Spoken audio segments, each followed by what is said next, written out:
Hola, muy buenas tardes. Para esta tercera actividad, mi nombre es Julio David González Félix en la materia de Derecho Aduanero y vamos a analizar dos casos prácticos de la clasificación arancelaria que se generaron o que generaron un conflicto ante la aduana de la Ciudad Juárez en Chihuahua durante la pandemia de COVID-19.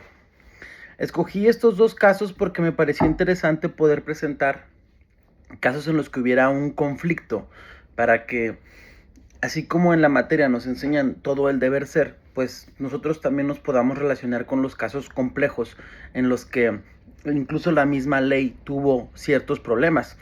En estos casos hubo un conflicto precisamente por los objetos que se estaban importando.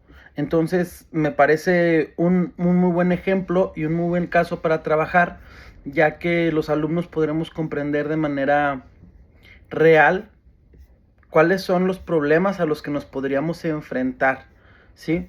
Entonces, para abordar estos casos quisiera pues primero entender y hablar de la clasificación arancelaria, ¿no?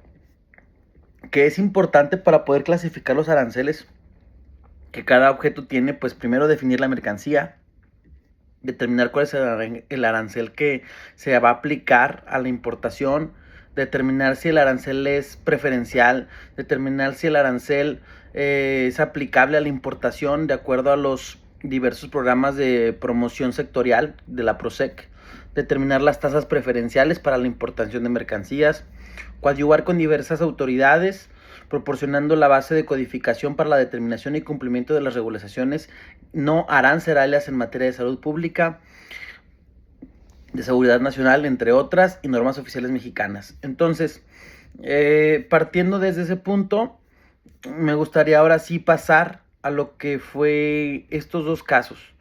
Entonces, vamos a iniciar con el primer caso, que se trata precisamente de un objeto que hoy está muy en boga, que se usa mucho porque hay muchas fiestas y hay muchas cosas que se están grabando. Entonces, precisamente vamos a empezar con este objeto que se importó y se trata de un dron con una cámara digital integrada.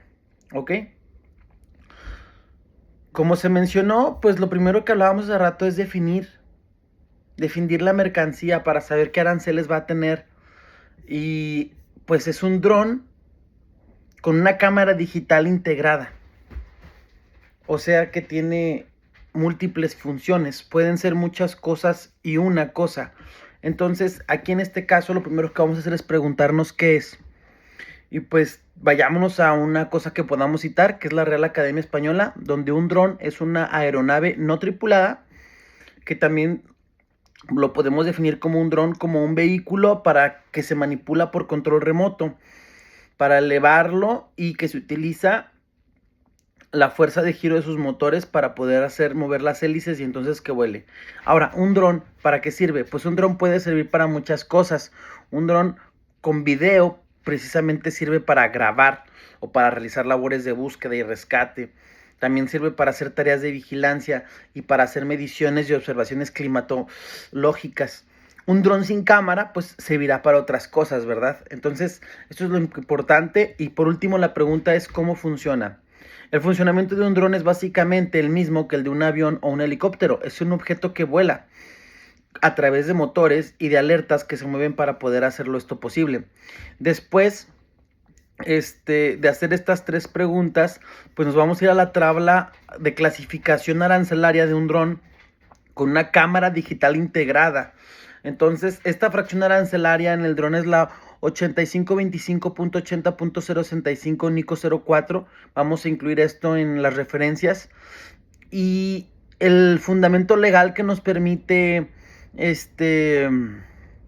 mover esto es que se le está tomando como una cámara fotográfica digital y videocámara. Las imágenes son grabadas en un dispositivo de almacenamiento interno o en otro soporte, por ejemplo, cinta magnética, soportes ópticos, soportes semiconductores u otros soportes de la partida.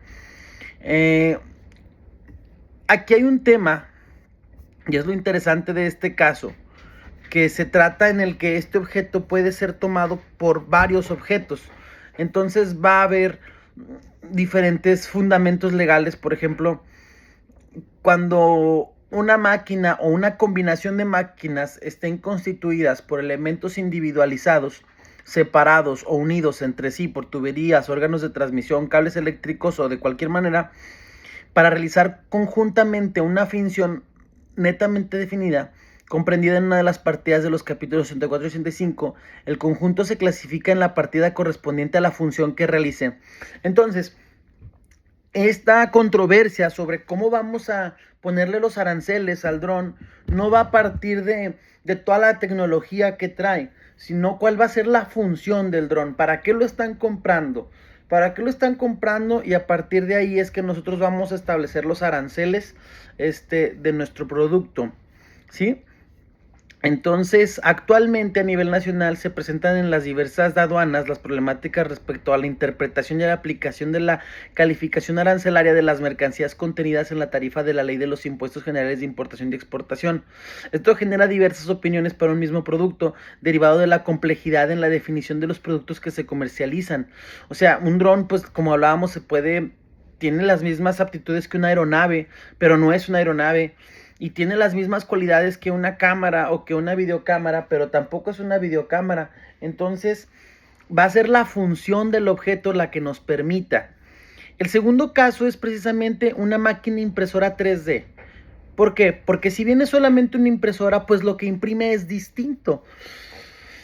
Y aquí se le está tratando a la impresora.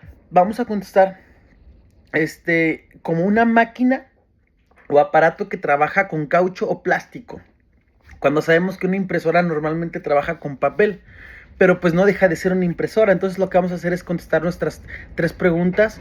¿Qué es? Pues es una máquina ideal para todos aquellos que quieran iniciarse en el mundo de la impresión 3D con un equipo de precio accesible y de gran calidad. ¿Para qué sirve? Una impresora de 3 dimensiones es una máquina capaz de imprimir con volumen o de forma tridimensional un diseño realizado por un ordenador. ¿Y cómo funciona? Pues la impresión 3D puede definirse como un proceso de fabricación aditivo que crea un objeto físico desde un diseño digital. Entonces aquí lo que estamos abordando o el fundamento legal es que máquinas y aparatos para trabajar caucho plástico o para fabricar productos de estas materias no expresados ni comprendidos en otra parte de este capítulo, pero el texto, las demás máquinas y aparatos, aquí se definió que iba a ser tratado la máquina 3D precisamente como una máquina para trabajar caucho o plástico o para la fabricación de productos de estas materias y no como una impresora, y bajo ese sentido estarán contemplados los aranceles. Entonces vamos a agregar las referencias de este caso. Muchas gracias. Creo que queda claro entonces que al momento de realizar una importación o una exportación, en estos tiempos, entendiendo cuando tratemos objetos complejos como lo es un dron, como lo es una impresora 3D, como bien podría ser ahora, busquemos otro ejemplo de un objeto, pues podríamos hablar de un carro eléctrico que precisamente cumple las funciones de un carro, pero no es un carro normal porque no trabaja con gasolina. Tenemos que nosotros definir y tener muy en claro estas 3 preguntas que nos van a permitir ubicar mejor cuál va a ser el arancel que vamos a darle. Primero, ¿qué es lo que estamos importando? Número 2, ¿para qué sirve lo que estamos importando? Y número 3, ¿cómo funciona? Mi nombre es Julio David González Félix. Muchas gracias. Este es mi trabajo de la tercera unidad.